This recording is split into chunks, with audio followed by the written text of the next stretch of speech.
That's right, Betty. I'm joined by the President's National Economic Council Director, Larry Summers. Dr. Summers, thank you so much for the time today. Good to be with you.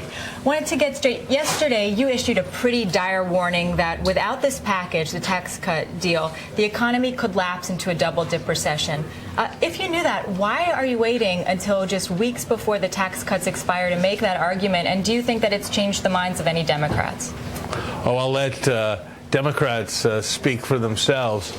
I was echoing the views of many economists who have looked at this, almost all of whom have revised upwards their forecasts of growth, often quite significantly, and almost all of whom have reduced the risks they see in the outlook.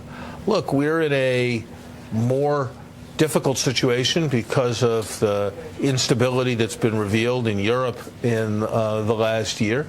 And I think people had assumed until very recently that at least the Bush middle-class tax cuts would be extended. That would have been in doubt if Congress was not in a position to act at all. So what we've really done here is two important things. We've taken a major risk out by assuring people that what they expected would happen is in fact going to happen, that the Bush middle-class tax cuts will be extended, that unemployment insurance benefits will be extended. And then in addition, we've provided an extra impetus to the economy that most people did not expect. The payroll tax holiday, the largest business investment incentive in history through first-year expensing. So we're both averting a potential problem and providing a substantial impetus to growth. So yesterday you called this deal, quote, a fiscal measure to promote growth. You're citing forecasters who say that this could create more than 1.5 million jobs. Why not just call this a jobs bill or another stimulus? Because the accurate description of it is as a tax change, is as a tax change that will operate to increase demand, and the effect of that will be to increase economic growth. So it stimulates job growth, but it's not a job bill. And to create jobs. Look, every important piece of economic legislation is directed at helping the economy grow more effectively and is in that sense a jobs bill.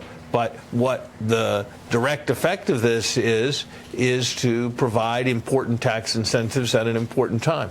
So over the administration's opposition, Republicans insisted on a much lower estate tax. It affects only what you said, 6,400 families or so. How is that possibly helpful in creating jobs to extend? I think it's a very poor measure for creating jobs. As you indicated in asking your question, the White House accepted it over the Republicans' insistence, because of the Republicans' insistence. That's what compromise is. You push for things that are most important to you, and you allow the people you're negotiating with to get some of what is most important to them. That's the definition of compromise, and the president's been very clear. But does that include the START deal? Because some House Democrats are saying that the Kyle language was a quid pro quo for getting START through. No. The president has been very clear that START is important. It's important as a nuclear security issue.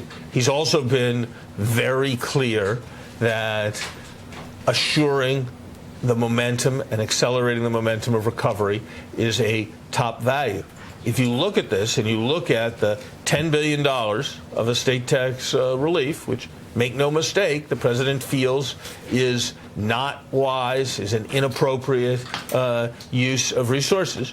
But if you compare that $10 billion cost with the $100 billion in spurring growth that comes from the payroll tax holiday, the one-year extension of unemployment insurance that had not previously been on the table, the provision of a child credit, an EITC, and a tax opportunity credit that disproportionately benefit low-income families, and full first-year expensing for businesses, that set of things far exceeds in magnitude. That's why the president feels that this is a very good deal. Well, I want to ask about concerns about the deficit, because Bank of America Merrill Lynch said this week that the compromise shows that policymakers, quote, have almost no intention of actively pursuing fiscal austerity. What assurances can you make to the bond market that this doesn't compromise the nation's long-term fiscal sustainability? This bill will reduce the deficit in the medium term.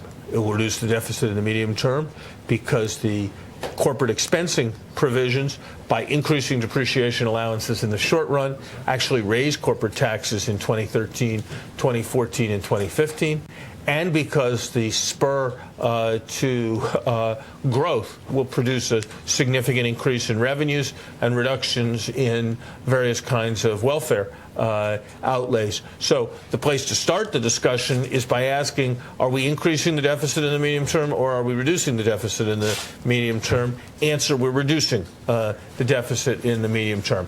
Is it enough? No, it surely is not enough. That's why the president is very committed to the Bowles-Simpson process. Is it a problem, though, that essentially PAYGO is going out the window for this? I think what's important is much less the legislative mechanics than the economic impacts. And the economic impact is to spur growth and to reduce medium-term deficits. I want to ask you a question. You are heading back at the end of the year to Harvard. A Bloomberg poll shows that Americans think they are worse off today than since Obama took office. Most Americans think the Wall Street bailout was at the expense of taxpayers, that the stimulus didn't work, and that the government should not have gotten involved in GM. Is this a problem of policies or the message? I think ultimately the president believes that what history will look at is not the near-term popularity of measures that were taken, but the long-term impact. So no regrets on any of the economic policies? Obviously, we would wish that the recovery had proceeded more rapidly, but the decision to spur recovery in February of 2009, without that, we'd be in much worse shape today. Look at General Motors. The company is back to being a healthy company. It has unloaded a very substantial part of the public sector's stock on terms that were far more favorable than anybody imagined. If you look at all the money that the Treasury put into financial institutions, Treasury's going to earn a profit on all of that. So I think as people see how this all plays out, they will recognize that the president's leadership and the president's courage, and I say courage because many of the steps he took were not popular steps, served the country very well at a very difficult time. Well, Dr. Summers, thank you so much for the time today.